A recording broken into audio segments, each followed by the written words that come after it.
بسم اللہ الرحمن الرحیم۔ السلام علیکم ناظرین، ایک ایسے وقت میں جبکہ دنیا بھر کی حکومتیں قیام امن کے لیے دو طرفہ بات چیت کو بہت اہمیت دیتی ہیں اور اس کے لیے الگ الگ پلیٹ فارم سے مختلف نوعیت کی گفت و شنید بھی ہوتی ہے، نبی اکرم صلی اللہ علیہ وآلہ وسلم کی جانب سے سفارتی تعلقات کے قیام کے لیے کی جانے والی کوششوں اور مختلف بادشاہوں، امراء اور قبائلی سرداروں کی جانب بھیجے گئے خطوط کی اہمیت کو سمجھنا بہت آسان ہے۔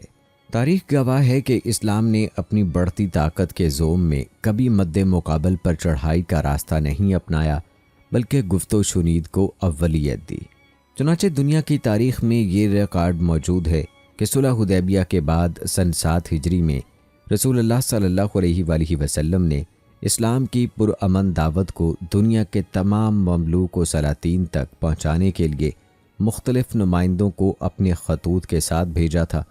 نبی مکرم صلی اللہ علیہ وآلہ وسلم نے جن بادشاہوں اور امراء کے نام دعوتی خطوط بھیجے، ان میں سے نمایاں نام ہیں شاہ حبشہ اصحمہ نجاشی، شاہ روم قیصر ہرقل، شاہ فارس کسریٰ خسرو پرویز، شاہ اسکندریہ مصر مقوقس، شاہ بحرین منظر بن ساوا، شاہ یمامہ حوضہ بن علی، شاہ دمشق حارث غسانی، شاہ عمان جعفر و عبد، اہل نجران اور مشہور زمانہ مسلمہ قذاب، جس کے بارے میں دوستو تقریباً تمام مسلمان جانتے ہیں، جس نے نبی اکرم صلی اللہ علیہ وآلہ وسلم کے زمانے ہی میں نبوت کا دعویٰ کیا تھا۔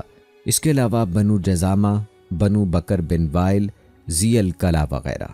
نبی اکرم صلی اللہ علیہ وآلہ وسلم کے دعوتی خطوط کا نتیجہ یہ نکلا کہ چند امراء کے علاوہ اکثر امراء و قبائل نے اسلام قبول کر لیا اور کفر و شرک کے اندھیروں سے نکل کر ایمان و اسلام کی روشنی میں آ گئے۔ اس کے ساتھ مراسلات کے ذریعے دی جانے والی دعوت کو قبول کرتے ہوئے کچھ قبائل وفود کی صورت میں نبی اکرم صلی اللہ علیہ وآلہ وسلم کی خدمت میں حاضر ہوئے، جن میں وفد عبد القیس، وفد اشرین، وفد کندہ، وفد عزد، وفد حمدان، وفد غامد، وفد نخع، وفد بنی الحارث، وفد دوس، وفد تجیب، وفد بحرا، وفد بلی اور وفد نجران، اس کے علاوہ وفد حضر موت۔ دراصل نبی اکرم صلی اللہ علیہ وآلہ وسلم کے خطوط ہی اتنے معقول اور دل کو اپیل کرنے والے تھے کہ جن سلاطین اور امراء کے نام یہ خطوط لکھے گئے تھے، ان میں سے اکثر کے دل کی کیفیت اس طرح بدلی کہ وہ دامن اسلام میں بے تابانہ کھینچے چلے آئے۔ تو ناظرین کرام، آج کی ویڈیو میں ہم آپ کو نبی اکرم صلی اللہ علیہ وآلہ وسلم کے انہی نامہ مبارک کے بارے میں بتائیں گے، ان تحاریر کے بارے میں بتائیں گے۔ اس کے علاوہ نبی اکرم صلی اللہ علیہ وآلہ وسلم کے خطوط کے جواب میں جو ان لوگوں نے تحاریر لکھی، ان کے بارے میں بھی آپ کو بتائیں گے، اور جن لوگوں نے اسلام قبول کیا ان کے بارے میں بھی بتائیں گے، اور جن لوگوں نے اسلام قبول نہیں کیا ان کے بارے میں بھی تفصیلی تذکرہ کیا جائے گا۔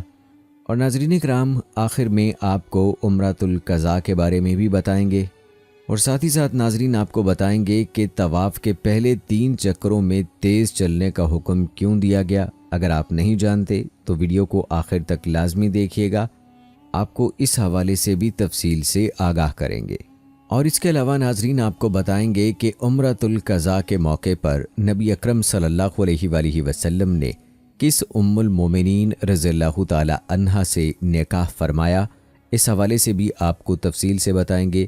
تو ہماری آج کی یہ ویڈیو انتہائی اہم ہونے والی ہے، ناظرین اس ویڈیو کو آخر تک لازمی دیکھیے گا۔ تو چلیے آغاز کرتے ہیں اپنی آج کی اس ویڈیو کا۔ ناظرین، صلح حدیبیہ کے بعد رسول اللہ صلی اللہ علیہ وآلہ وسلم کو نسبتاً اطمینان سے اسلام کی دعوت و تبلیغ کی توسیع اور اسے فروغ کا موقع ملا۔ یہ دعوت ابدی اور آفاقی تھی، مقامی نہیں تھی، یعنی محض جزیرہ نما عرب تک ہی محدود نہ تھی، بلکہ جزیرہ نما عرب سے باہر بھی دعوت اسلام کی اتنی ہی اشد ضرورت تھی، اس لیے کہ اسلام عالمگیر پیغام ہے اور کسی زمان و مکان کا پابند نہیں، جیسا کہ بعض آیات قرآنی میں پوری وضاحت سے بتا دیا گیا ہے۔ مثلاً اور ہم نے آپ کو تمام لوگوں کے لیے ہی بھیجا ہے، کہہ دیجئے اے لوگو، بلا شبہ میں تم سب کی طرف اللہ کا رسول ہوں، اور ہم نے آپ کو تمام جہانوں پر رحمت کرنے کے لیے ہی بھیجا ہے۔ اس لیے یہ ناگزیر تھا کہ رسول اللہ صلی اللہ علیہ وآلہ وسلم اپنے دور کے تمام عالمی رہنماؤں کو خطوط لکھ کر اسلام کی دعوت دیں۔ اس سلسلے میں خطوط ارسال کرنے کی تاریخوں کے بارے میں مختلف روایات ہیں۔ ابن سعد کی روایت ہے کہ جب رسول اللہ صلی اللہ علیہ وآلہ وسلم ذی الحجہ 6 ہجری میں حدیبیہ سے واپس تشریف لائے تو آپ نے تمام بادشاہوں کو خطوط لکھے جن میں انہیں اسلام کی دعوت دی گئی تھی۔ یہ خطوط لے کر 6 مختلف صحابہ ایک ہی دن مختلف علاقوں کی طرف روانہ ہوئے۔ یہ محرم 7 ہجری کی بات ہے۔ طبری کی روایت ان 6 صحابہ کو ذی الحجہ میں بھیجا گیا تھا۔ یہ واقعے کی روایت ہے۔ ابن سعد کے ہاں واقعے ہی کی روایت سے یہ واضح ہوتا ہے کہ حدیبیہ سے واپسی ذی الحجہ میں ہوئی تھی، لیکن ان 6 حضرات کو محرم 7 ہجری میں بھیجا گیا تھا۔ ایک روایت میں کہتے ہیں کہ رسول اللہ صلی اللہ علیہ وآلہ وسلم نے حدیبیہ اور اپنے وصال کے درمیان صحابہ میں سے کچھ آدمیوں کو اللہ کے دین کی دعوت دینے کے لیے عرب و عجم کے بادشاہوں کی طرف خطوط دے کر بھیجا۔ ابن حشام نے اس پر اضافہ کرتے ہوئے لکھا ہے کہ آپ صلی اللہ علیہ وآلہ وسلم نے عمرہ حدیبیہ کے بعد جبکہ آپ کو بیت اللہ جانے سے روک دیا گیا تھا، قاصد روانہ کیے تھے۔ ابن سعد نے کسریٰ کے نام خط کا وقت کسریٰ کے قتل سے پہلے کا بتایا ہے، اور کسریٰ کا قتل 10 جمادی الاول 7 ہجری منگل کی رات کو ہوا۔ امام بخاری رحمۃ اللہ نے کسریٰ کے خط کا تذکرہ 9 ہجری میں غزوہ تبوک کے بعد کیا ہے، لیکن یہ بات واضح ہے کہ امام بخاری رحمۃ اللہ علیہ نے اپنی صحیح کے مضامین میں زمانی ترتیب کی پابندی نہیں کی، بلکہ وہ اپنی شرط پر پورے اترنے والے واقعات جمع کرتے ہیں، چاہے ان کا زمانہ وقوع آگے پیچھے ہو۔ تو آئیے دوستو تذکرہ کرتے ہیں ان بادشاہوں، گورنروں اور سرداروں کے نام لکھے گئے نبی کریم صلی اللہ علیہ وآلہ وسلم کے خطوط کا۔ سب سے پہلے ذکر کرتے ہیں نجاشی کے نام لکھے گئے خط کے بارے میں۔ صحیح مسلم کی روایت کے مطابق رسول اللہ صلی اللہ علیہ وآلہ وسلم نے حبشہ کے بادشاہ اسہمہ نجاشی کو خط لکھا تھا جو پہلے ہی مسلمان ہو چکا تھا۔ دیگر روایات میں ہے کہ رسول اللہ صلی اللہ علیہ وآلہ وسلم نے جس نجاشی کو خط لکھا یہ اس نجاشی کے علاوہ تھا جو اسلام لایا، اور نبی کریم صلی اللہ علیہ وآلہ وسلم نے جس کی غائبانہ نماز جنازہ پڑھی تھی اس خط میں یہ الفاظ تھے: آؤ اس کلمے کی طرف جو ہمارے اور تمہارے درمیان مشترک ہے، اور ہم اللہ کے سوا کسی کی عبادت نہ کریں، اور اللہ تعالیٰ کو چھوڑ کر ایک دوسرے کو رب نہ بنائیں۔ اگر وہ اعراض کریں تو اے مسلمانوں تم کہہ دو، گواہ ہو جاؤ کہ ہم تو یہ بات تسلیم کرنے والے ہیں۔ یہ خط پڑھ کر وہ خود بھی ایمان لے آیا اور اس کے درباری بھی مسلمان ہو گئے۔ اس نے رسول اللہ صلی اللہ علیہ وآلہ وسلم کی خدمت میں ایک پہناوا بطور تحفہ بھیجا۔ رسول اللہ صلی اللہ علیہ وآلہ وسلم نے فرمایا، جب تک اہل حبشہ تم میں سے کوئی تعرض نہ کریں تم خواہ ان سے لڑائی مول نہ لینا۔ نجاشی کے پاس آپ کا نامہ مبارک لے جانے والے صحابی عمر بن امیہ زمری رضی اللہ تعالی عنہ تھے۔ علامہ ذیلی اور دوسرے محدثین نے واقعے کے حوالے سے بتایا ہے کہ اللہ کے رسول صلی اللہ علیہ وآلہ وسلم نے جو تحریر دے کر عمر بن امیہ رضی اللہ تعالی عنہ کو نجاشی کے پاس بھیجا وہ یہ تھی: بسم اللہ الرحمن الرحیم، اللہ تعالیٰ کے رسول محمد صلی اللہ علیہ وآلہ وسلم کی طرف سے حبشہ کے بادشاہ نجاشی کی طرف، مسلمان ہو جاؤ، میں تمہاری طرف اللہ تعالیٰ کی تعریف پیش کرتا ہوں جس کے سوا کوئی برحق معبود نہیں، جو شہنشاہ مطلق، صاحب تقدیس، سلامتی کا مالک، امن دینے والا اور سب کا نگران و محافظ ہے۔ میں گواہی دیتا ہوں کہ عیسیٰ ابن مریم اللہ تعالیٰ کے ارسال کردہ روح اور اس کا کلمہ تھے، جو اللہ تعالیٰ نے پاک باز اور عفت ماب کنواری مریم کی طرف بھیجا تھا۔ وہ اسی کے ذریعے سے حاملہ ہوئیں۔ اللہ تعالیٰ نے ان میں اپنی روح پھونک کر انہیں پیدا فرمایا، جیسے اللہ تعالیٰ نے آدم علیہ السلام کو اپنی بابرکت ہاتھ سے پیدا فرمایا تھا۔ میں تمہیں اللہ کی طرف بلاتا ہوں جو اکیلا ہے، جس کا کوئی شریک نہیں، اور اس کی اطاعت کی بنیاد پر دوستی کی دعوت دیتا ہوں، اور اس بنیاد پر کہ تم میری پیروی کرو اور اس وحی پر ایمان لاؤ جو مجھ پر نازل ہوئی، کیونکہ میں اللہ کا رسول ہوں۔ میں تمہیں اور تمہاری فوجوں کو اللہ تعالیٰ کی طرف بلاتا ہوں۔ میں نے اللہ کا پیغام پہنچا دیا اور خیر خواہی کر دی۔ میری نصیحت قبول کرو اور سلامتی ہو اس پر جو ہدایت کی پیروی کرے۔ امام بہقی نے اس سے زیادہ تفصیلی روایت ابن اسحاق کے واسطے سے بلا سند بیان کی ہے، جس میں یہ زائد الفاظ ہیں: نجاشی اسہم کی طرف یہ الفاظ بھی ہیں، میں نے تمہاری طرف اس سے پہلے اپنے چچا زاد جعفر کو اور ان کے ہمراہ چند مسلمانوں کو بھیجا ہے۔ یہ روایت محل نظر ہے۔ ایک دفعہ پھر وہ بحث دیکھ لیجئے جو ہم نے نجاشی رضی اللہ تعالی عنہ کے اسلام سے متعلقہ روایت میں لکھی ہیں۔ امام ابو موسیٰ مدینی نے ابن مندہ کی صحابہ پر لکھی ہوئی کتاب کے تتمہ میں معلق سند کے ساتھ بیان کیا ہے کہ نجاشی نے مکتوب نبوی کے جواب میں ایک خط لکھ کر اپنے بیٹے ارحا بن اسہم کے ہاتھ بھیجا تھا۔ ابو موسیٰ نے اس خط کی پوری عبارت بھی نقل کی ہے جس میں اس کے اقرار اسلام کا ذکر ہے اور یہ پیشکش بھی کہ اگر آپ پسند فرمائیں تو میں آپ کے پاس مدینہ منورہ آ جاتا ہوں۔ نجاشی کے بیٹے کے ہمراہ 60 اور حبشی بھی تھے، مگر ان کی کشتی سمندر میں ڈوب گئی اور وہ اللہ کو پیارے ہو گئے۔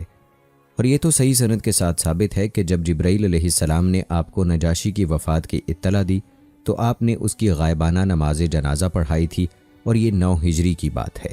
اور آئیے اب ذکر کرتے ہیں مکتوب نبوی بنام کسرا۔ امام بخاری رحمۃ اللہ علیہ نے اپنی سند سے جو ابن عباس رضی اللہ تعالی عنہ تک پہنچتی ہے بیان کیا ہے کہ اللہ کے رسول صلی اللہ علیہ وآلہ وسلم نے کسرا کے نام اپنا مکتوب عبداللہ بن حذافہ سہمی رضی اللہ تعالی عنہ کے ہاتھ بھیجا۔ آپ نے انہیں حکم دیا کہ وہ یہ خط بحرین کے گورنر کو پہنچا دیں۔ بحرین کے گورنر نے وہ خط کسرا کو بھیجا۔ جب کسرا نے خط پڑھا تو اسے پھاڑ دیا۔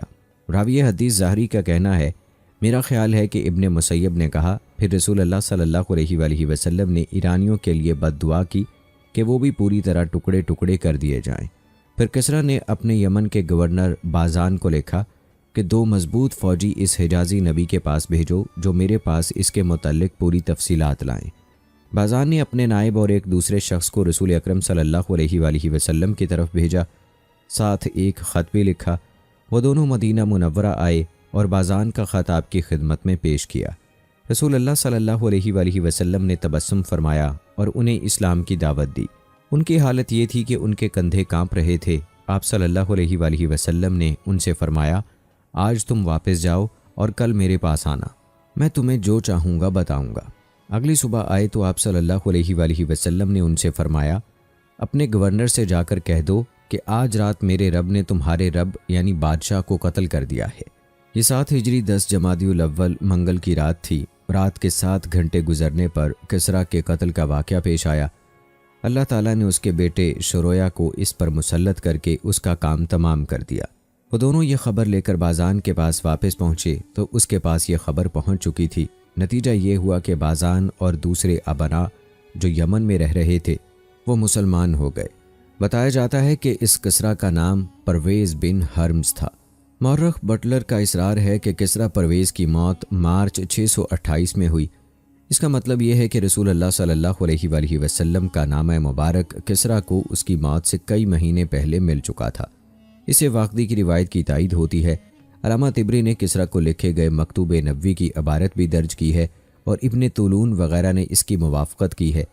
مکتوب نبوی کی عبارت یوں ہے، بسم اللہ الرحمن الرحیم، اللہ تعالیٰ کے رسول محمد صلی اللہ علیہ وآلہ وسلم کی طرف سے فارس کے بادشاہ کسرا کی طرف، سلام ہو اس پر جو ہدایت کی پیروی کرے، اللہ تعالیٰ اور اس کے رسول پر ایمان لائے اور یہ گواہی دے کہ ایک اللہ کے سوا کوئی معبود برحق نہیں اور محمد صلی اللہ علیہ وآلہ وسلم اللہ کے بندے اور اس کے رسول ہیں۔ میں تمہیں اللہ تعالیٰ کی دعوت دیتا ہوں کیونکہ میں تمام لوگوں کی طرف اللہ تعالیٰ کا رسول ہوں، تاکہ میں ہر اس شخص کو اللہ کے عذاب سے ڈراؤں جو زندہ ہے، اور کافروں پر اللہ تعالیٰ کی حجت پوری ہو جائے، اس لیے اسلام لے آؤ، محفوظ رہو گے۔ اگر انکار کرو گے تو تمام مجوسیوں کے ایمان نہ لانے کا گناہ بھی تمہاری گردن پر ہوگا۔ دوستو، یہ تھا تذکرہ کسرا کے نام خط کا۔ اب ذکر کرتے ہیں مکتوب نبوی بنام کیسر کے۔ صحیحین میں ہے کہ رسول اللہ صلی اللہ علیہ وآلہ وسلم نے کیسر کے نام خط لکھوا کر دہیہ بن خلیفہ قلبی رضی اللہ تعالی عنہ کے ہاتھ بھیجا۔ آپ صلی اللہ علیہ وآلہ وسلم نے اسے بھی اسلام کی دعوت دی۔ یہ خط صلح حدیبیہ کی مدت کے دوران میں لکھا گیا۔ اس نامہ مبارک کی عبارت محدثین کی معتبر شرائط کے مطابق ثابت ہے۔ یہی بات دیگر مکاتب کے مقابلے میں اس خط کا امتیاز ہے۔ اس مکتوب گرامی کی عبارت یہ ہے، بسم اللہ الرحمن الرحیم، اللہ کے بندے اور رسول محمد صلی اللہ علیہ وآلہ وسلم کی طرف سے روم کے بادشاہ ہرقل کی جانب، سلام ہو اس پر جو ہدایت کی پیروی کرے، اما بعد، میں تمہیں اسلام کی دعوت دیتا ہوں مسلمان ہو جاؤ محفوظ رہو گے، مسلمان ہو جاؤ اللہ تعالیٰ تمہیں دگنا اجر عطا فرمائے گا۔ اگر تم نے اعراض کیا تو ریسیین کے اسلام نہ لانے کا گناہ بھی تمہارے سر ہوگا۔ ریسیین کے متعلق آپ کو بتاتے چلیں کہ محدثین کے کئی اقوال ہیں۔ سب سے صحیح اور معروف قول یہ ہے کہ اس سے مراد کسان ہیں، اور اہل کتاب آ جاؤ اس بات کی طرف جو ہمارے تمہارے درمیان برابر ہے کہ ہم اللہ کے سوا کسی کی عبادت نہ کریں، اس کے ساتھ کسی کو شریک نہ ٹھہرائیں، اور ہم میں سے بعض کو اللہ کے سوا رب نہ بنائے۔ اگر وہ اعراض کریں تو تم کہہ دو گواہ رہو کہ ہم مسلمان ہیں۔ ممکن ہے کہ بخاری و مسلم رحمہ اللہ نے کیسر کی طرف بھیجے گئے خط کی عبارت اس لیے درج کی ہو کہ وہ بتانا چاہتے ہیں کہ وہ روایات راجع اور صحیح ہیں جن میں یہ ذکر ہے کہ یہ آیت اس خط کے بھیجنے سے قبل اتر چکی تھی، اور وہ روایات ضعیف اور غیر معتبر ہیں جن میں اس آیت کا نزول 9 ہجری میں بتایا گیا ہے۔ کیسر نے نبی کریم صلی اللہ علیہ وآلہ وسلم کا نامہ مبارک پڑھا تو اس نے اپنے ملک یا شہر میں کارندے بھیجے تاکہ وہ کسی ایسے شخص کو تلاش کر کے لائیں جو اس نبی کے ساتھ کوئی تعلق رکھتا ہو۔ زیادہ اچھی بات یہ ہے کہ وہ اس کے خاندان اور قبیلے سے ہو۔ اسے پتہ چلا کہ یہاں عرب تاجروں کی ایک جماعت آئی ہوئی ہے، ان میں ابو سفیان بھی تھے۔ اس نے ان سب کو بلا لیا اور ترجمان کے ذریعے سے پوچھا، تم میں سے کون اس شخصیت کے قریبی رشتہ دار ہیں جس نے دعویٰ نبوت کیا ہے؟ ابو سفیان کہنے لگے میں ہوں۔ اس نے ان کو اپنے قریب بلا لیا اور دوسرے تاجروں کو ان کے پیچھے کھڑا کر دیا تاکہ اگر ابو سفیان جھوٹ بولے تو ان کو اسے جھٹلانے میں کوئی شرمندگی محسوس نہ ہو۔ اس کے بعد وہ ابو سفیان سے آپ صلی اللہ علیہ وآلہ وسلم کے بارے میں تفصیلی سوالات کرنے لگا، جن کا ذکر اس طویل اور مشہور روایت میں موجود ہے جو حدیث ہرقل و ابو سفیان کے نام سے مشہور ہے اور صحیحین میں مروی ہے۔ اس نے ابو سفیان کے جوابات سے یہ نتیجہ اخذ کیا کہ محمد صلی اللہ علیہ وآلہ وسلم سچے نبی ہیں۔ اس نے ابو سفیان سے اپنی بات چیت کا خاتمہ ان الفاظ میں کیا، جو جوابات تو نے دیے ہیں اگر وہ سچے ہیں تو جہاں میرے قدم اب ہیں یہاں اسی کی حکومت ہوگی۔ مجھے یہ تو یقین تھا کہ آخری نبی آنے والے ہیں، مگر یہ خیال نہ تھا کہ وہ تم میں سے ہوگا۔ اگر مجھے یقین ہو کہ میں ان تک پہنچ سکوں گا تو میں ضرور طویل اور پرمشقت سفر کر کے ان تک پہنچتا اور ان کے دیدار سے فیضیاب ہوتا۔ اگر میں ان کے پاس ہوتا تو میں ان کے پاؤں دھوتا۔ پھر وہ دحیہ کلبی رضی اللہ تعالی عنہ سے کہنے لگا، مجھے 100% یقین ہے کہ تمہیں بھیجنے والے اللہ تعالیٰ کے سچے نبی ہیں، اور یہ وہی ہیں جن کا ہم انتظار کر رہے تھے، اور ان کا تذکرہ ہم اپنی کتاب میں بھی پاتے ہیں۔ لیکن مجھے خطرہ ہے کہ رومی مجھے جان سے مار دیں گے۔ اگر یہ خطرہ نہ ہوتا تو میں ضرور ان کا پیروکار بن جاتا۔ پھر ہرقل نے دحیہ کلبی رضی اللہ تعالی عنہ کو صاحب فتویٰ اسقف کی طرف یہ بہانہ کر کے بھیج دیا کہ رومیوں میں اس معاملے سے سب سے زیادہ واقف وہی ہیں۔ محدث ابن حبان کی روایت ہے کہ جب دحیہ کلبی رضی اللہ تعالی عنہ شام پہنچے تو انہوں نے کیسر کو بیت المقدس میں پایا۔ انہوں نے آپ صلی اللہ علیہ وآلہ وسلم کا نامہ مبارک اس کی نشست پر رکھ دیا اور ایک طرف ہٹ گئے۔ کیسر خط پڑھ کر کہنے لگا، جو شخص یہ خط لے کر آیا ہے وہ سامنے آئے، اسے کچھ نہیں کہا جائے گا۔ دحیہ کلبی رضی اللہ تعالی عنہ سامنے آ گئے۔ اس نے ان سے کہا، تم میرے دارالحکومت میں آنا۔ پھر جب وہ اس کے پاس دارالحکومت پہنچے تو اس نے اپنے محل کے تمام دروازے مقفل کرنے کا حکم دے دیا۔ پھر اس نے ایک منادی سے کہا کہ وہ اعلان کرے، لوگو، کیسر محمد صلی اللہ علیہ وآلہ وسلم پر ایمان لے آیا ہے اور اس نے عیسائیت چھوڑ دی ہے۔ اس کی فوج نے مسلح ہو کر اس کے محل کا محاصرہ کر لیا۔ وہ رسول اللہ صلی اللہ علیہ وآلہ وسلم کے قاصد سے کہنے لگا، تم دیکھ رہے ہو کہ مجھے اپنی حکومت چھن جانے کا خطرہ پیدا ہو گیا ہے۔ پھر اس نے اپنے منادی سے کہا کہ وہ اعلان کرے، لوگو، کیسر تم سے راضی ہے۔ وہ تو صرف یہ دیکھنا چاہتا تھا کہ تم اپنے دین پر کس قدر مضبوط ہو۔ تم مطمئن ہو کر واپس چلے جاؤ۔ وہ سب راضی خوش واپس چلے گئے۔ پھر کیسر نے رسول اللہ صلی اللہ علیہ وآلہ وسلم کو خط لکھا، میں مسلمان ہوں۔ اس کے ساتھ اس نے بڑی مقدار میں دینار بھی بھیجے۔ رسول اللہ صلی اللہ علیہ وآلہ وسلم نے فرمایا، اللہ کا دشمن جھوٹ بولتا ہے، وہ نصرانیت کے دین پر قائم ہے۔ پھر آپ نے اس کے بھیجے ہوئے دینار تقسیم فرما دیے۔ کیسر کے اسلام نہ لانے سے واضح ہوتا ہے کہ اس نے بادشاہت اور سرداری کو چھوڑنا گوارا نہ کیا اور ان چیزوں کو اسلام پر ترجیح دی۔ اگر اللہ تعالیٰ پسند فرماتا تو نجاشی کی طرح اسے بھی ہدایت کی توفیق عطا کر دیتا۔ نجاشی مسلمان ہو گئے تھے، اس کے باوجود ان کی حکومت ختم نہیں ہوئی۔ دوستو، عمراء اور سرداروں کو لکھے گئے خطوط میں ایک اور نبی کریم صلی اللہ علیہ وآلہ وسلم کا خط جو کہ حارث بن ابی شمر غسانی کے نام لکھا گیا تھا، آئیے اس کا تذکرہ کرتے ہیں۔ واقعی کی روایت ہے کہ رسول اللہ صلی اللہ علیہ وآلہ وسلم نے منظر بن حارث بن ابی شمر غسانی کے نام ایک خط لکھا اور شجاع بن وہب رضی اللہ تعالی عنہ کے سپرد کیا۔ واقعی نے اس خط کی عبارت بھی بیان کی ہے۔ حارث خط پڑھ کر بہت دل میں لا اٹھا اور اسلام قبول کرنے پر راضی نہ ہوا، بلکہ مدینہ منورہ پر حملہ آور ہونے کے لیے فوجیں جمع کرنا شروع کر دیں۔ ہرقل نے دخل اندازی کی اور اسے ایلیا یعنی بیت المقدس بلا لیا۔ رسول اللہ صلی اللہ علیہ وآلہ وسلم نے شجاع رضی اللہ تعالی عنہ کو حدیبیہ سے واپس آتے ہی بھیج دیا تھا۔ شجاع رضی اللہ تعالی عنہ کی روایت سے معلوم ہوتا ہے کہ آپ صلی اللہ علیہ وآلہ وسلم نے حارث کو بھی اسی وقت خط لکھا تھا جب ہرقل کو لکھا اور دحیہ کلبی رضی اللہ تعالی عنہ کو بھیجا، کیونکہ شجاع رضی اللہ تعالی عنہ جب حارث کے پاس پہنچے تو انہوں نے دحیہ کلبی رضی اللہ تعالی عنہ کو کیسر کے پاس بیت المقدس میں پایا۔ شجاع رضی اللہ تعالی عنہ کی روایت سے پتہ چلتا ہے کہ حارث کا دربان جو رومی تھا اور اس کا نام مری تھا، جب اسے شجاع رضی اللہ تعالی عنہ نے رسول اکرم صلی اللہ علیہ وآلہ وسلم اور اسلام کے بارے میں حقیقت بتائی تو وہ مسلمان ہو گیا۔ دوستو، اگر اگلے خط کا ذکر کیا جائے تو وہ تھا حوزہ بن علی حنفی سردار یمامہ کے نام۔ رسول اللہ صلی اللہ علیہ وآلہ وسلم نے اس کے نام خط لکھ کر سلیط بن عمر عامری رضی اللہ تعالی عنہ کے ہاتھ بھیجا۔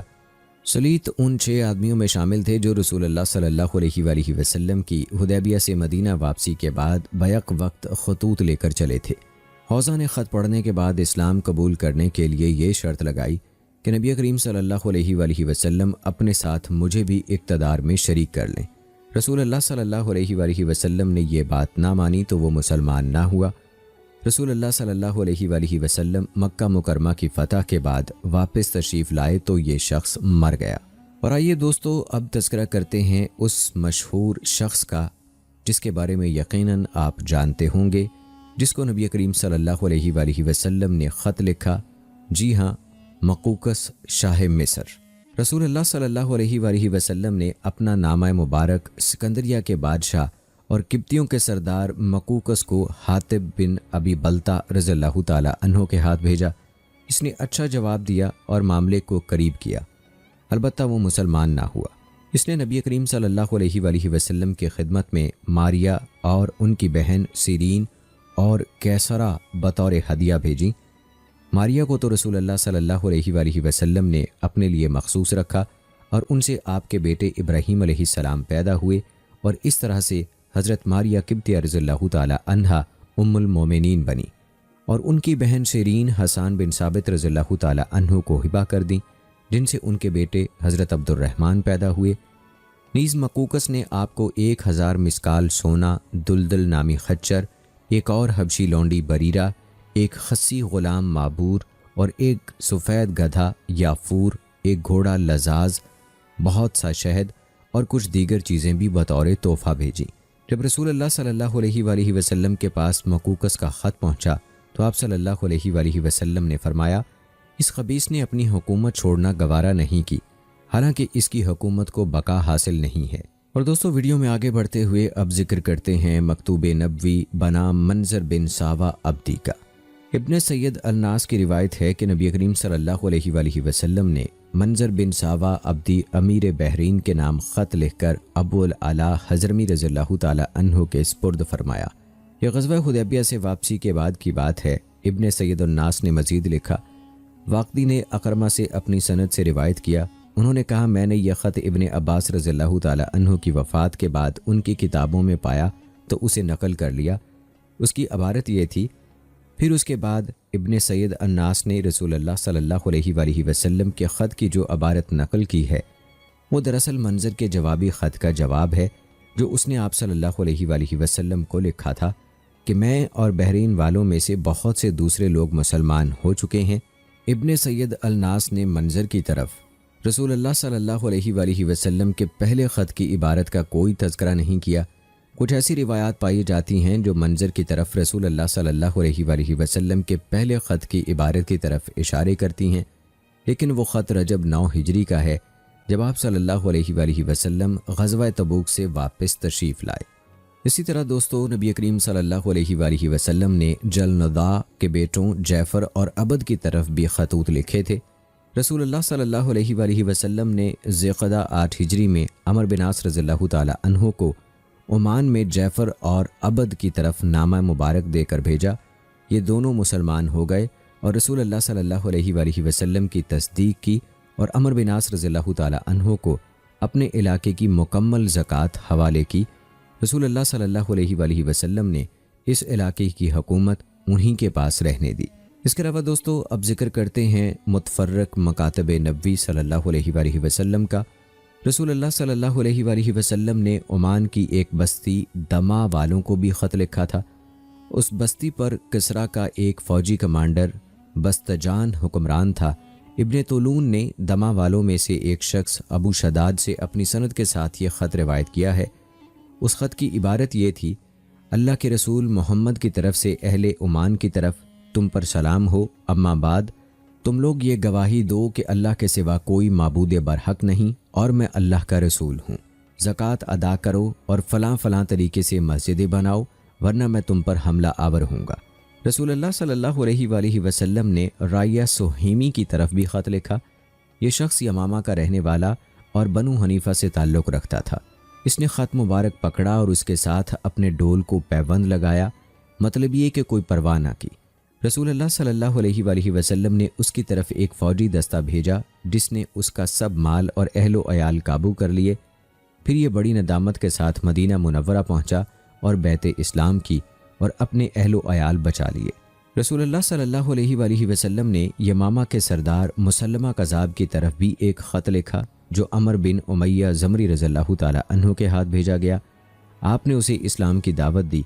مسلمہ نے آپ کے خط کا جواب دیتے ہوئے لکھا: اللہ کے رسول مسلمہ کی طرف سے اللہ کے رسول محمد کی طرف سلام علیکہ، اما بعد مجھے بھی آپ کے ساتھ رسالت میں شریک کیا گیا ہے۔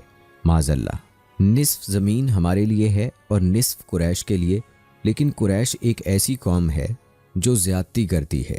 یہ خط 2 قاصد لائے تھے۔ جب رسول اللہ صلی اللہ علیہ وآلہ وسلم کو یہ خط پڑھ کر سنایا گیا تو آپ نے قاصدوں سے فرمایا: تم کیا کہتے ہو؟ وہ کہنے لگے: ہم بھی وہی کہتے ہیں جو مسلمہ نے کہا۔ آپ صلی اللہ علیہ وآلہ وسلم نے فرمایا: اللہ کی قسم، اگر یہ قانون نہ ہوتا کہ قاصد کو قتل نہیں کیا جا سکتا تو میں تم دونوں کی گردنیں اڑا دیتا۔ پھر رسول اللہ صلی اللہ علیہ وآلہ وسلم نے مسلمہ کو جوابی خط تحریر کرایا: بسم اللہ الرحمن الرحیم، اللہ کے رسول محمد صلی اللہ علیہ وآلہ وسلم کی طرف سے مسلمہ کذاب کی طرف سلام ہو اس پر جو ہدایت کی پیروی کرے، اما بعد بلا شبہ زمین اللہ کی ہے، وہ اپنے بندوں میں سے جسے چاہتا ہے اس کا وارث بناتا ہے اور انجام متقین کے لیے ہے۔ لیکن مسلمہ اپنے ضد پر قائم رہا اور اس نے ابو بکر صدیق رضی اللہ تعالی عنہ کے دور میں عظیم فتنہ برپا کیا۔ طرفین کے وسیع جانی نقصان کے بعد بالآخر ابو بکر صدیق رضی اللہ تعالی عنہ نے اس کا اور اس کے فتنے کا خاتمہ کر دیا۔ رسول اللہ صلی اللہ علیہ وآلہ وسلم نے ایک خط بصرہ کے گورنر کو لکھا اور حارث بن عمیر ازدی رضی اللہ تعالی عنہ کے ہاتھ بھیجا۔ معطا میں شرحبیل بن عمر غسانی نے انہیں روک کر گرفتار کر لیا، پھر انہیں شہید کر دیا۔ ان کے علاوہ رسول اللہ صلی اللہ علیہ وآلہ وسلم کا کوئی قاصد قتل نہیں کیا گیا۔ نبی کریم صلی اللہ علیہ وآلہ وسلم نے بکر بن وائل کو بھی خط لکھا۔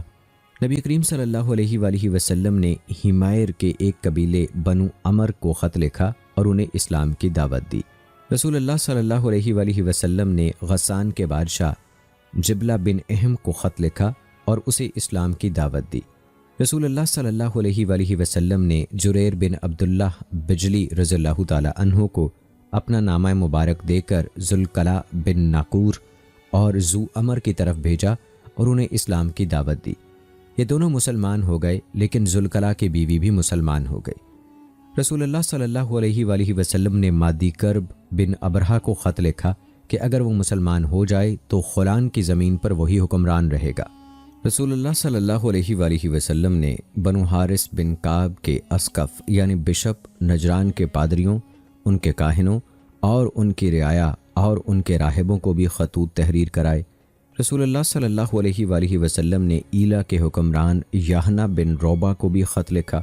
رسول اللہ صلی اللہ علیہ وآلہ وسلم نے بنو غامد کے ابو ذبیان ازدی کو بھی خط بھیجا۔ وہ اپنی قوم کے چند افراد کو ساتھ لے کر مکہ مکرمہ میں آپ سے ملا۔ رسول اللہ صلی اللہ علیہ وآلہ وسلم نے بنو حمیر کے حارث مسروع اور نعیم بن عبد الکلال کو بھی خط لکھا۔ یہ خط عیاش بن ابی ربیعہ مخزومی رضی اللہ تعالی عنہ کے ہاتھ بھیجا۔ سماوا کے بادشاہ نفاستہ بن فروا دوئلی کو بھی خط لکھا۔ ابن سعد نے الطبقات میں اور دیگر مورخین نے بھی مذکورہ افراد کے علاوہ بعض اور لوگوں کا ذکر کیا ہے جنہیں آپ صلی اللہ علیہ وآلہ وسلم نے خطوط لکھے تھے۔ دوستو، اگر ذکر کیا جائے کہ سیرت طیبہ کے اس مرحلے کے فوائد، حکمتوں اور عبرتوں کا، تو یہ خطوط اس حقیقت پر دلالت کرتے ہیں کہ اسلام ایک عالمگیر دین ہے۔ اس لیے رسول اللہ صلی اللہ علیہ وآلہ وسلم کا فرض تھا کہ آپ اس دور کے ہر ممکن دستیاب ذرائع اختیار کر کے اس زمانے کے ہر معروف شخص کو اسلام کی دعوت پہنچائیں۔ بعض حکمرانوں کا دعوت اسلامیہ کو رد کرنا اپنے اقتدار، تکبر اور نخوت کی بنا پر تھا۔ یہ وجہ نہیں تھی کہ وہ اسلام کے پیغام سے مطمئن نہ تھے۔ رسول اللہ صلی اللہ علیہ وآلہ وسلم کا خطوط پر مہر لگانے کے لیے چاندی کی انگوٹھی بنوانا اس امر کی دلیل ہے کہ انگوٹھی پہننا اور اسے بطور مہر استعمال کرنا جائز ہے۔ یہ بھی معلوم ہوتا ہے کہ انگوٹھی بنوانے والا اپنا نام انگوٹھی پر نقش کرا سکتا ہے۔ بہت سے علماء نے انگوٹھی والی روایت سے یہ استدلال بھی کیا ہے کہ چاندی کی انگوٹھی اس انگلی میں پہننا مستحب ہے جس انگلی میں رسول اللہ صلی اللہ علیہ وآلہ وسلم انگوٹھی پہنا کرتے تھے، یعنی داہنے ہاتھ کی چھوٹی انگلی۔ رسول اللہ صلی اللہ علیہ وآلہ وسلم نے انگوٹھی کا نقش بنواتے وقت لفظ اللہ سب سے اوپر لکھوایا تھا اور اپنا نام سب سے نیچے۔ اس سے مقصود اللہ تعالیٰ اور اس کے مبارک نام کی تعظیم و احترام تھا۔ اسلام قبول کر لینے والے حکمرانوں کو حکمرانی پر قائم رکھنا رسول اللہ صلی اللہ علیہ وآلہ وسلم کے حسن تدبر اور بلند پایہ سیاست کی دلیل ہے۔ دوستو، یہ تھا تذکرہ نبی کریم صلی اللہ علیہ وآلہ وسلم کے ان خطوط کا جو نبی کریم صلی اللہ علیہ وآلہ وسلم نے مختلف بادشاہوں، گورنروں اور سرداروں کے نام لکھے تھے۔ آئیے اب تذکرہ کرتے ہیں عمرہ قضاء سے پہلے کی جنگی کارروائیوں کا۔ رسول اللہ صلی اللہ علیہ وآلہ وسلم نے عمر بن خطاب رضی اللہ تعالی عنہ کو 30 سوار دے کر بنو نضر بن معاویہ بن بکر بن حوازن اور بنو جشم بن بکر بن حوازن کی طرف تربہ بھیجا۔ یہ جگہ مکہ مکرمہ سے قریب ہے۔ جب ان لوگوں کو مسلمانوں کے آنے کا پتہ چلا تو وہ بھاگ کھڑے ہوئے۔ حضرت عمر رضی اللہ تعالی عنہ اور ان کے ساتھی واپس آ گئے۔ بنو نضر اور بنو جشم حوازن سے تعلق رکھتے تھے۔ یہ واقعہ شعبان 7 ہجری کا ہے۔ رسول اللہ صلی اللہ علیہ وآلہ وسلم نے حضرت ابو بکر صدیق رضی اللہ تعالی عنہ کو نجد میں بنو فزارہ کی طرف بھیجا۔ انہوں نے ان پر حملہ کیا، کئی افراد قتل کر دیے۔ اس کارروائی میں ان کے ساتھ سلمہ بن عقو رضی اللہ تعالی عنہ بھی تھے۔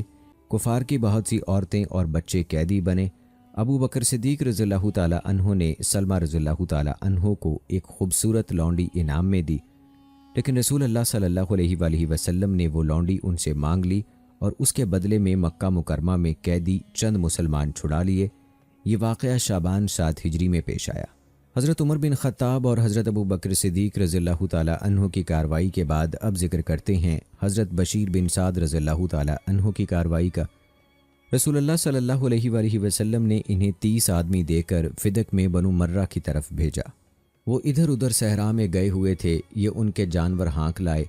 جب انہیں پتہ چلا تو انہوں نے آ کر مسلمانوں کو گھیر لیا اور بشیر رضی اللہ تعالی عنہ کے ساتھیوں کو نقصان پہنچایا۔ ان میں سے جو بھاگ سکے وہ بھاگ گئے، جبکہ بشیر رضی اللہ تعالی عنہ بڑی بہادری سے لڑتے رہے، یہاں تک کہ گر پڑے۔ دشمنوں نے سمجھا کہ یہ بھی مر گیا ہے، چنانچہ وہ اپنے جانور لے کر واپس چلے گئے۔ شام کے وقت بشیر رضی اللہ تعالی عنہ نے فدق میں پناہ حاصل کی۔ چند دن ایک یہودی کے پاس رہے، حتیٰ کہ ان کے زخم بھر گئے تو وہ مدینہ منورہ لوٹ آئے۔ اس سے پہلے البا بن زید حارثی رضی اللہ تعالی عنہ ان کے ساتھیوں کو پہنچنے والے نقصان کی خبر مدینہ منورہ پہنچا چکے تھے۔ یہ سانحہ بھی شعبان 7 ہجری میں پیش آیا۔ اور اب ایک اور صحابی میفا میں غالب بن عبداللہ بن رضی اللہ تعالی عنہ کی جنگی کارروائی کا ذکر کرتے ہیں۔ راجع یہ ہے کہ اس جنگی کارروائی کو بخاری و مسلم اور ابن اسحاق رحمہ اللہ نے اپنی روایات میں حدیث اسامہ بن زید کے عنوان سے مراد لیا ہے۔ اسامہ رضی اللہ تعالیٰ عنہ کا کہنا ہے رسول اکرم صلی اللہ علیہ وآلہ وسلم نے ہمیں جوہینہ کے ایک قبیلے حرکہ کی طرف بھیجا۔ ہم نے ان پر صبح کے وقت حملہ کیا اور انہیں شکست دی۔ میرا اور ایک انصاری صحابی کا اس قبیلے کے ایک آدمی سے مقابلہ ہوا۔ جب ہم نے اسے گھیر لیا تو اس نے کہا لا الہ الا اللہ۔ انصاری رک گیا مگر میں نے اسے نیزہ مار کر قتل کر دیا۔ جب ہم مدینہ منورہ پہنچے تو نبی کریم صلی اللہ علیہ وآلہ وسلم تک یہ بات پہنچی۔ آپ نے مجھ سے فرمایا اسامہ تم نے اسے لا الہ الا اللہ کہنے کے بعد قتل کر دیا؟ میں نے کہا اللہ کے رسول وہ تو بچنے کے لیے ایسا کر رہا تھا۔ آپ نے فرمایا ارے تو نے اسے لا الہ الا اللہ کہنے کے بعد قتل کر ڈالا۔ آپ بار بار یہی سوال دہراتے رہے حتیٰ کہ میں نے تمنا کی کہ کاش میں آج سے پہلے مسلمان ہی نہ ہوا ہوتا۔ ابن اسحاق کی روایت ہے کہ مقتول کا نام مرداس بن نحیک تھا۔ اس کا تعلق جوہینہ کے ایک قبیلے حرکہ سے تھا اور وہ بنو مرہ کا حلیف تھا۔ واقعی کی روایت کے مطابق اس کا نام نحیک بن مرداس تھا، لیکن ان کے نزدیک یہ غالب بن عبداللہ والا سریہ تھا جنہیں وہاں بھیجا گیا تھا جہاں بشیر اور ان کے ساتھیوں کو نقصان پہنچایا گیا۔ ابن ابی عاصم رضی اللہ تعالیٰ عنہ کے نزدیک اس کا نام مرداس فدکی تھا اور وہ میدان جنگ میں مارا گیا۔ راجہ یہی ہے کہ اس کا نام مرداس بن نحیک تھا جیسا کہ مورخ ابن اسحاق نے لکھا ہے، اور اسے قتل کرنے والے اسامہ بن زید رضی اللہ تعالیٰ عنہ تھے۔ ابن سعد کا بیان ہے کہ غالب بن عبداللہ کی کارروائی جس میں اسامہ کا اس شخص کے ساتھ یہ واقعہ پیش آیا موئفہ میں ہوئی تھی اور اس میں مسلمانوں کی تعداد 130 سوار تھی۔ رسول اللہ صلی اللہ علیہ وآلہ وسلم نے انہیں بنو عبد بن سالبہ اور بنو اوال کی طرف بھیجا تھا۔ اس اسلامی دستے میں رسول اللہ صلی اللہ علیہ وآلہ وسلم کے آزاد کردہ غلام یسار بھی تھے جو اسلامی دستے کو دشمن کے علاقے میں لے گئے تھے۔ وہیں یہ واقعہ پیش آیا کہ اس شخص کو قتل کر دیا گیا اور مسلمان اس کے اونٹ اور بکریاں ہانک لائے اور جو بھی سامنے آیا اسے انہوں نے قتل کر دیا۔ یہ رمضان المبارک 7 ہجری کی بات ہے۔ ابن سعد کا بیان ہے کہ جب رسول اللہ صلی اللہ علیہ وآلہ وسلم کو اسامہ رضی اللہ تعالیٰ عنہ کے بارے میں یہ پتہ چلا کہ انہوں نے اس شخص کو کلمہ پڑھ لینے کے بعد قتل کر دیا ہے تو آپ صلی اللہ علیہ وآلہ وسلم نے ان سے فرمایا کیوں نہ تم نے اس کا دل چیر کر دیکھ لیا اور تمہیں پتہ چل جاتا کہ وہ سچا ہے یا جھوٹا۔ اسامہ رضی اللہ تعالیٰ عنہ نے کہا آئندہ کبھی کسی ایسے شخص سے لڑائی نہیں لڑوں گا جو لا الہ الا اللہ کی گواہی دیتا ہو۔ آپ صلی اللہ علیہ وآلہ وسلم کا ان کو اس قدر ملامت کرنا دراصل ان کی تعلیم و تربیت اور نصیحت کی خاطر تھا تاکہ آئندہ کوئی بھی شخص کسی کلمہ توحید پڑھنے والے کو قتل کرنے کی جرت نہ کر سکے، کیونکہ انسان ظاہری اعمال اور زبانی کلمے پر اعتبار کرنے کا پابند ہے، باقی رہا دل کا معاملہ تو اسے جاننے کا کوئی طریقہ نہیں۔ اس واقعے میں دلیل ہے کہ احکام لاگو ہونے کا تعلق ظاہری اسباب سے ہے نہ کہ باطنی امور سے۔ اور دوستو اب ذکر کرتے ہیں جناب علاقے میں بشیر بن سعد رضی اللہ تعالیٰ عنہ کی کارروائی کا۔ رسول اللہ صلی اللہ علیہ وآلہ وسلم کو پتہ چلا کہ جناب کے علاقے میں غطفان کی ایک جماعت کے ساتھ آئینہ بن حسن نے معاہدہ کیا ہے کہ وہ میرے ساتھ مل کر مدینہ پر حملہ کر دے۔ رسول اللہ صلی اللہ علیہ وآلہ وسلم نے بشیر بن سعد رضی اللہ تعالیٰ عنہ کو بلایا، ان کو جھنڈا بنا کر دیا اور ان کے ساتھ 300 آدمی بھیجے۔ بشیر بن سعد رضی اللہ تعالیٰ عنہ لشکر لے کر یمن اور جبار پہنچے، وہاں سے جناب کا قصد کیا۔ جناب صلاح خیبر اور وادی القرا کے مقابل تھا۔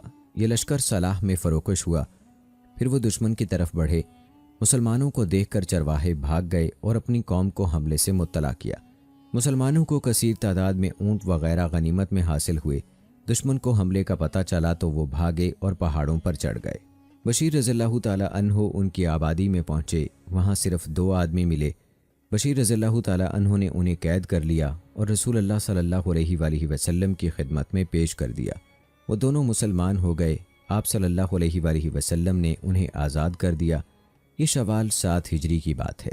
ایک روایت میں ہے کہ جب مسلمان خیبر کے نشیبی علاقے میں پہنچے تو انہوں نے مشرکین پر حملہ کر دیا اور عینیہ کا ایک جاسوس قتل کر دیا۔ پھر ان کی مڈبھیڑ عینیہ کی جماعت سے ہوئی، جس سے عینیہ کی جماعت بھاگ کھڑی ہوئی۔ ان میں سے 2 آدمی قید کر لیے گئے۔ مسلمانوں کی اس مارکہ آرائی ہی کے نتیجے میں عینیہ کے دل میں اسلام کی سوچ پیدا ہوئی اور اس سلسلے میں اس کے اپنے حلیف حارث بن عوف مری اور فروہ بن حبیرہ کشیری کے ساتھ مذاکرات ہوئے۔ یہ تینوں تذبذب کا شکار ہو گئے، کبھی قدم آگے بڑھاتے، کبھی پیچھے ہٹ جاتے۔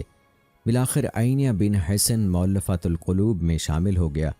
بہت سی احادیث اس پر دلالت کرتی ہیں اور یہ بات ثابت ہے کہ عینیہ رضی اللہ تعالی عنہ غزوہ حنین میں رسول اللہ صلی اللہ علیہ وآلہ وسلم کے ساتھ لڑائی میں شریک رہا، جیسا کہ ابن اسحاق کی روایت میں ہے۔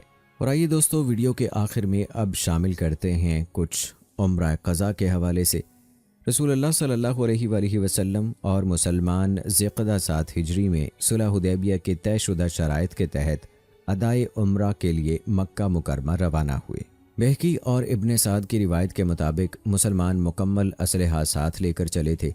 انہوں نے زائد اسلحہ حرم سے باہر یاجج کے مقام پر رکھ دیا اور طے شدہ شرط کے مطابق مکہ مکرمہ میں صرف نیام میں تلواریں لے کر داخل ہوئے۔ یہ اس دور میں مسافر کا اسلحہ ہوتا تھا۔ عمرہ قضا میں حاضر ہونے والے مسلمانوں کی تعداد عورتوں بچوں کے علاوہ 2000 تھی۔ ان میں صلح حدیبیہ کے حاضرین بھی شامل تھے۔ رسول اللہ صلی اللہ علیہ وآلہ وسلم مکہ مکرمہ میں اس شان سے داخل ہوئے کہ عبداللہ بن رواحہ رضی اللہ تعالی عنہ آپ کے آگے آگے یہ اشعار پڑھ رہے تھے: او کافر زادو، نبی کریم صلی اللہ علیہ وآلہ وسلم کا راستہ چھوڑ دو، آج ہم آپ کے حکم سے تمہیں ایسی ضرب لگائیں گے جو کھوپڑیاں الگ کر دے گی اور دوست کو دوست سے غافل کر دے گی۔ قریش نے مشہور کر رکھا تھا کہ مسلمان یثرب کے موسمی بخار کی وجہ سے کمزور ہو چکے ہیں، اس لیے رسول اللہ صلی اللہ علیہ وآلہ وسلم نے صحابہ کرام رضوان اللہ مجمعین کو حکم دیا کہ وہ طواف کے ابتدائی 3 چکروں میں رمل کریں، یعنی پہلوانوں کی طرح اچھل اچھل کر دوڑیں، اور صفا اور مروہ کے درمیان سعی بھاگ کر کریں تاکہ مشرکین ان کی قوت دیکھ لیں۔ صحابہ نے اسی طرح کیا۔ قریش اپنے گھر بار چھوڑ کر جبل قیقان پر اکٹھے ہو گئے تھے۔ انہوں نے صحابہ کرام کو رمل اور سعی کرتے دیکھا تو انہیں بہت تعجب ہوا۔ وہ کہنے لگے، ان کے بارے میں تم کہتے تھے کہ انہیں یثرب کے بخار نے کمزور کر دیا ہے، یہ تو پہلوانوں سے بھی زیادہ قوی اور مضبوط ہیں۔ رسول اللہ صلی اللہ علیہ وآلہ وسلم عمرہ ادا کر کے فارغ ہوئے تو آپ نے چند صحابہ کو حکم دیا کہ تم وادی یاجج جاؤ اور اسلحے کی حفاظت کرو، اور جو صحابہ وہاں پہلے سے اسلحے کی حفاظت کر رہے ہیں انہیں بھیج دو تاکہ وہ بھی عمرہ مکمل کر سکیں۔ اس حکم پر عمل ہوا۔ پھر آپ کعبہ میں داخل ہوئے، ظہر تک کعبہ میں رہے۔ پھر اللہ کے رسول صلی اللہ علیہ وآلہ وسلم کے حکم سے بلال رضی اللہ تعالی عنہ نے کعبے کی چھت پر چڑھ کر اذان دی۔ 3 دن پورے ہو گئے تو چوتھے دن کی صبح قریش علی رضی اللہ تعالی عنہ کے پاس آئے اور کہنے لگے، اپنے صاحب سے کہو مقرر شدہ مدت پوری ہو چکی ہے، اب چلے جائیں۔ نبی کریم صلی اللہ علیہ وآلہ وسلم مکہ مکرمہ سے نکل کر صرف میں فروکش ہو گئے۔ جب سب مسلمان وہاں جمع ہو گئے تو آپ نے مدینہ منورہ کی راہ لی۔ تب تک ذی الحجہ شروع ہو چکا تھا۔ اس عمرے میں رسول اللہ صلی اللہ علیہ وآلہ وسلم نے میمونہ رضی اللہ تعالی عنہا سے نکاح کیا۔ میمونہ بنت حارث عامر یہ آپ کے چچا حضرت عباس رضی اللہ تعالی عنہ کی بیوی ام الفضل کی بہن تھیں۔ صرف کے مقام پر ان کی رخصتی ہوئی۔ راجع یہ ہے کہ یہ نکاح رسول اللہ صلی اللہ علیہ وآلہ وسلم کے احرام ختم ہونے کے بعد ہوا۔ حضرت میمونہ رضی اللہ تعالی عنہا پہلے ابو رحم بن عبد العزہ یا اس کے بھائی ہویتب یا سخبرہ بن رحم کے نکاح میں تھی۔ رسول اللہ صلی اللہ علیہ وآلہ وسلم نے مکہ مکرمہ سے واپسی کا ارادہ کیا تو حمزہ رضی اللہ تعالی عنہ کی چھوٹی صاحبزادی عمارہ چچا چچا پکارتی آ گئیں۔ علی رضی اللہ تعالی عنہ نے انہیں اٹھا کر فاطمہ رضی اللہ تعالی عنہ کے سپرد کر دیا کیونکہ وہ ان کے چچا کی بیٹی تھیں۔ علی رضی اللہ تعالی عنہ زید اور جعفر رضی اللہ تعالی عنہ اس سلسلے میں جھگڑنے لگے۔ علی رضی اللہ تعالی عنہ نے کہا، میں نے اسے اٹھایا ہے، یہ میرے چچا کی بیٹی ہے۔ جعفر رضی اللہ تعالی عنہ نے کہا، میرے چچا کی بیٹی ہے اور اس کی خالہ میری بیوی ہے۔ زید نے کہا، تم دونوں چھوڑو، یہ میرے رضائی بھائی کی بیٹی ہے۔ رسول اللہ صلی اللہ علیہ وآلہ وسلم نے فیصلہ خالہ کے حق میں کیا اور فرمایا، خالہ ماں کے بمنزلہ ہے۔ علی کی تشفی کے لیے فرمایا، تم مجھ سے ہو، میں تم سے ہوں۔ حضرت جعفر رضی اللہ تعالی عنہ سے فرمایا، صورت اور سیرت میں تم مجھ جیسے ہو، اور زید رضی اللہ تعالی عنہ سے فرمایا، تم ہمارے بھائی بھی ہو اور مولا بھی۔ اس فیصلے کی بنیاد یہ بھی تھی کہ جعفر رضی اللہ تعالی عنہ اس بچی کے محرم تھے، کیونکہ کوئی شخص ایک عورت اور اس کی بھانجی کو بیک وقت نکاح میں نہیں رکھ سکتا۔ اس واقعے سے یہ فقہی مسئلہ معلوم ہوتا ہے کہ حق پرورش کے سلسلے میں ماں باپ کے بعد خالہ دیگر تمام رشتہ داروں پر مقدم ہے۔ اس میں ان علماء کے لیے مضبوط دلیل ہے جو خالہ کو پھوپھی پر اور والدہ کے رشتہ داروں کو والد کے رشتہ داروں پر ترجیح دیتے ہیں، کیونکہ رسول اللہ صلی اللہ علیہ وآلہ وسلم نے عمارہ کو اس کی خالہ کے سپرد کیا، حالانکہ اس کی پھوپھی صفیہ رضی اللہ تعالی عنہا بھی اس وقت موجود تھیں۔ امام شافعی، امام مالک، امام ابو حنیفہ اور ایک روایت کے مطابق امام احمد بھی اسی کے قائل ہیں، جبکہ ان سے دوسری روایت یہ ہے کہ پھوپھی خالہ پر مقدم ہے۔ حافظ ابن قیم رحمہ اللہ نے اسی کو اختیار کیا ہے۔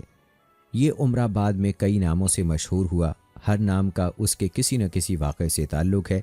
مثلا اسے عمرۃ القضاء یا عمرۃ القضیہ اسی بنا پر کہا گیا کہ اس عمرے کے بارے میں صلح حدیبیہ کی صریح عبارت میں مسلمانوں اور کفار قریش کے درمیان اتفاق طے پایا تھا، یا اسے عمرۃ القضاء اس لیے کہا گیا کہ یہ عمرہ حدیبیہ کی قضا تھا، کیونکہ اس عمرے میں مسلمانوں کو کفار کی مزاحمت کی وجہ سے عمرہ کیے بغیر احرام کھولنے پڑے تھے۔